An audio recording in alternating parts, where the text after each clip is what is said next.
it's just a no-brainer right now to be in the cloud. And I know that there's some firms out there that does like half and half, which is fine. Like if there's people that need to be in the office, but I just know from experience that you can do so much more if you do completely remote. Obviously, your cash flow is different. Your staff, you're probably getting more out of them just because they're not driving, and they're happier. They get the flexibility. Like there's just so many things that are right with going remote. And just, I think like the other thing is just being able to trust the technology. Like some people are afraid to change or do something different, but just trust that it will work out. Like if you put the time investment into it, I think it's a huge thing to have rolling in your business. So. Hi, I'm Brandon Poe, founder of Poe Group Advisors and creator of the Accounting Practice Academy. You are listening to the Accountant's Flight Plan podcast, where we talk about stuff in the accounting world. If you're looking to buy or sell a practice, we are the premier accounting practice intermediary firm in the industry. Check us out at poegroupadvisors.com. If you're a firm owner looking to build a more profitable practice while actually reducing owner hours, sign up for our practice management workshop, which only runs a few times per year. Learn more at accountingpracticeacademy.com. I am very excited to have a special guest, a past client, on our podcast today. So welcome to Accountant's Flight Plan podcast. We have Alex Dawes on, and she founded the company Virtual CFO Solutions just under 3 years ago. And her virtual accounting firm provided a progressive external finance team, including fractional CFO and controller services for startups and small businesses looking to accelerate their growth. She quickly grew her team and clients over 2.5 years before making the decision to sell and have someone else take over. Although she would have loved to continue the growth of the company, she decided to take on a new career in real estate after learning she had a strong passion for that industry. Shortly after the successful sale of Virtual CFO Solutions in September 2021, Alex became a licensed real estate advisor with Ingalls and Volkers on Vancouver Island, Canada. She felt confident moving on to this new career, knowing that the accounting firm was left in great hands after finding a highly qualified buyer to take over. So welcome, Alex. Thank you for having me. Yeah, it's cool. I mean, it hadn't been too long since you sold. I mean, September, it's now February. Yeah. Six months roughly. Mm-hmm. So I'm just astonished at the growth that you did. I mean, you built a virtual CFO firm, which I love the name of the company, Virtual CFO Solutions. You built it really quickly. And just before we kind of get into some of the questions about how you built it, what was your background prior to building it? What was your accounting experience? What was your background? Yeah. So like kind of looking back, at that point I had, 7 or 8 years under my belt. So not crazy amount of time in the industry, but I kind of bounced around from, starting in the tax side of things, doing some cross-border. Then I, quickly figured out that I didn't want to be in a physical office. So I started working with a virtual accounting firm based in Toronto, which I kind of stayed there for a couple years and really grew my experience within working in the cloud, working with, a great tech stack, and just feeling like that was where I belonged in terms of helping businesses with, their taxes, but also how they can grow and how they can strategize there. So I then decided to leave and work at a local startup in BC just to be a little more, where I am and in the tech community that I'm in. And that's sort of where it started. I started as like part-time sort of controller, full-time controller, and then eventually just like accumulated a few part-time clients. And that was really my intention at the time. So interesting. Okay. So you had that cloud experience, and I guess the first firm you worked for was probably more traditional, and then you went to work for a cloud firm. Mhm. and you knew right away, like, this is the model. Mhm. What did you Yeah. like about the model? What was attractive to you, if you can remember? I mean, I think for me, like I think any reason that some people will go to that type of firm right away is the flexibility and the remote work. Like, I think that's number one, the reason that intrigued me, because I didn't have experience there, so I didn't really know what else I could get out of it. But at the time, I was sick of driving, basically spending a lot of my day driving, and just being able to like work where I want, when I want, well, and for the most part, and doing all this cool stuff online, utilizing the technology is just, yeah, that's what drew me in. And of course, after spending time doing the work and working with clients, I basically was stuck in there and I would never leave after that. Yeah. Were you surprised when you went from a traditional firm to a cloud firm? Were you surprised at how well the clients worked with that model? Um, yeah, a little bit. Like, I think you're definitely working with a different client base. I mean, that's number one. So in the cloud firm I worked with, they did tax as well. So I was still doing tax, but just completely online. So you weren't dealing with shoe boxes coming in. So it was cool dealing with clients that like sort of understood it, or if they didn't, they were willing to learn and get on there versus, there are always clients that just don't want to go there. So it was nice to just narrow down that client base that worked well with it. So, and I think I know the answer to this question, but I'm going to ask it anyway. So you mentioned that the clients were very different. Like, can you give a little more detail on what that meant? Like, what does that, how do you mean that? How are they different? Well, I think the industry of clients were a bit different. Certainly,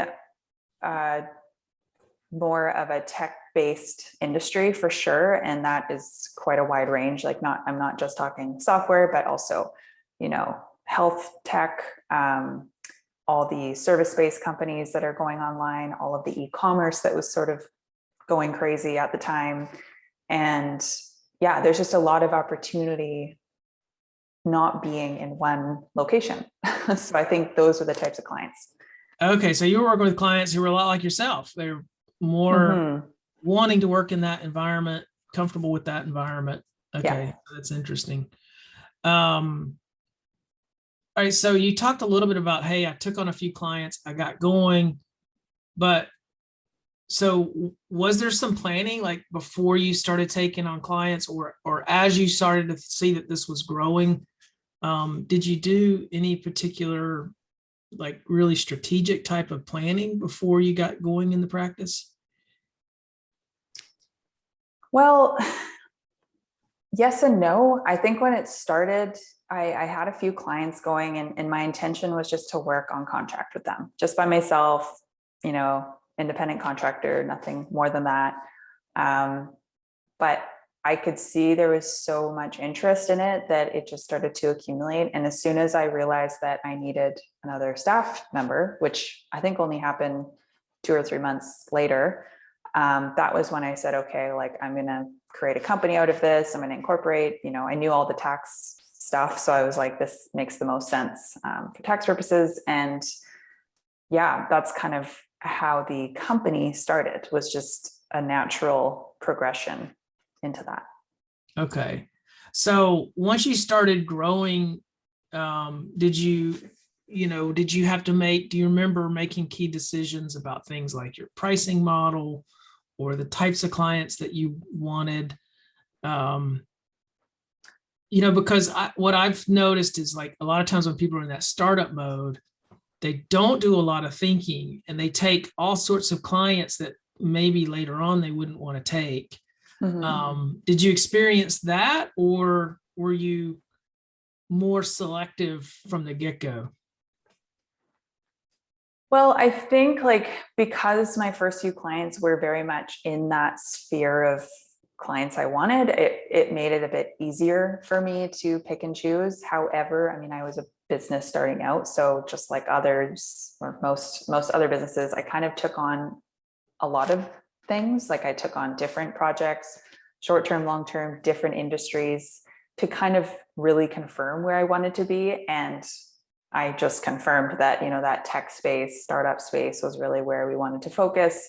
And so as I learned that, we were really trying to push that out like in the marketing side. And although we would take other clients, that was where we were trying to focus our attention. Right. What about tech stack? Did you have some difficult decisions on how to set up, or was that fairly a simple process as well? That part was probably the easier decision because I had such a good experience in the previous cloud firm.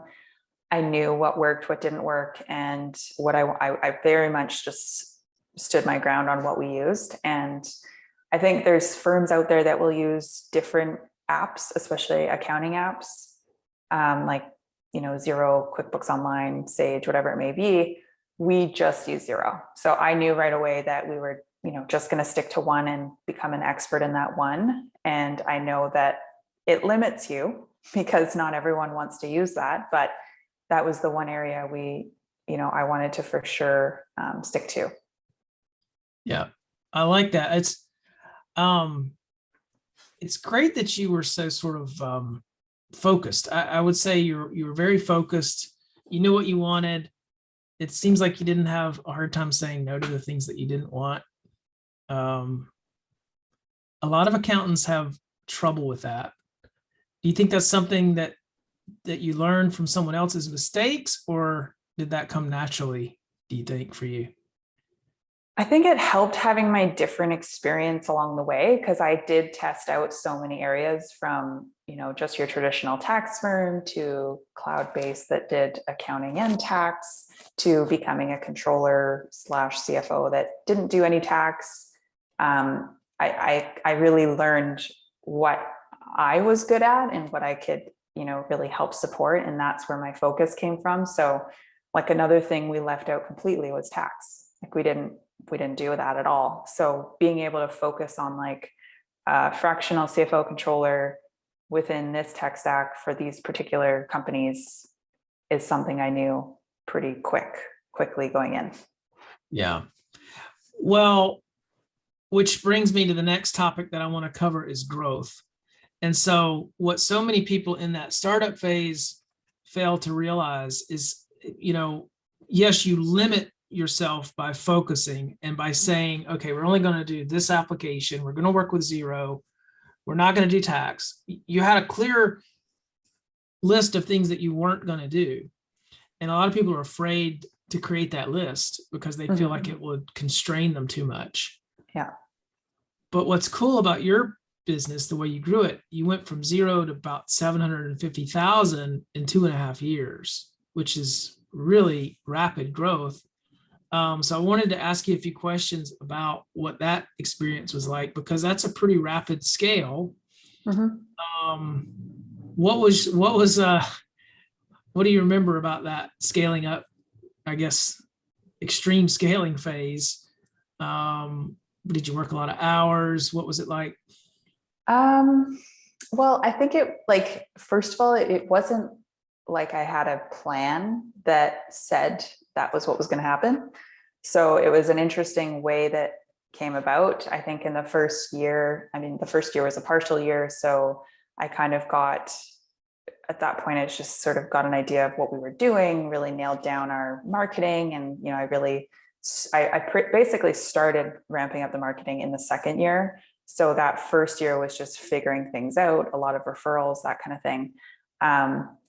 And yeah, like moving forward, it just happened and the word just kept getting out. And so my only concern at that point was just making sure we had good people hired and, I couldn't do it all myself. So just, bringing on new people, managing that, I think was what helped us scale over time, and just timing that right, spending money in the right places, not spending too much money, but making that all work and making sure staff were supported as well. So yeah, I in particular worked decent hours, like for sure full time, maybe a bit more, at some points of it. But I did also, I don't think I worked crazy, in terms of, I'm sure accountants like during tax season, that I didn't work to that extent. It was not like a tax season type of hours. It was an entrepreneur type of hours where,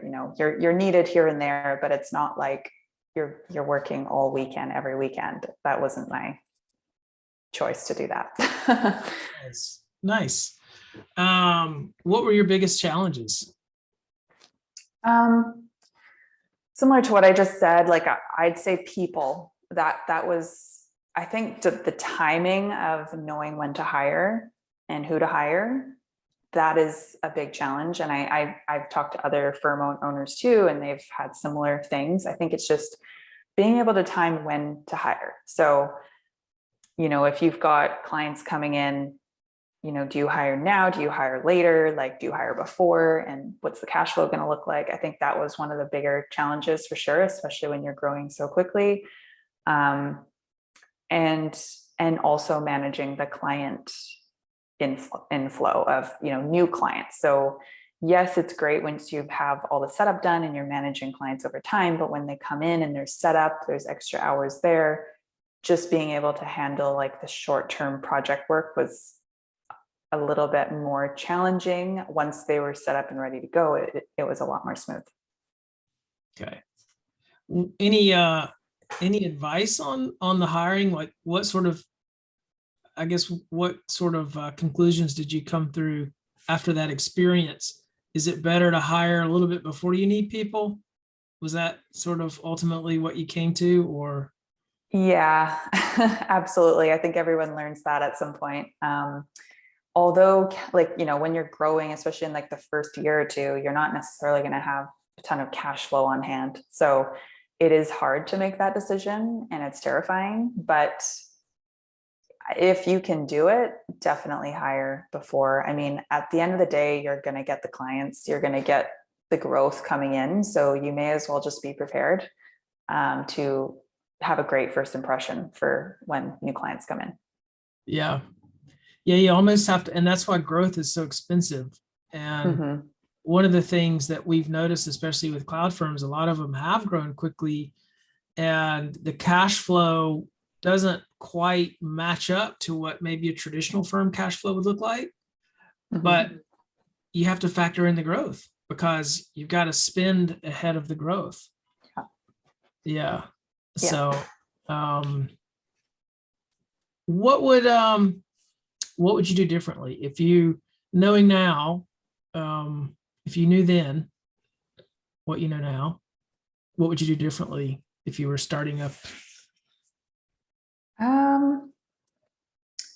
Well, I think just because I now know the process of starting a business, what is involved, what you need to think about right away, like, I mean, I would ensure that all of that was done from the beginning rather than kind of working on it over time. I mean, pricing, you're always trying to figure out. So I think that what I now know about pricing, I would have done that differently.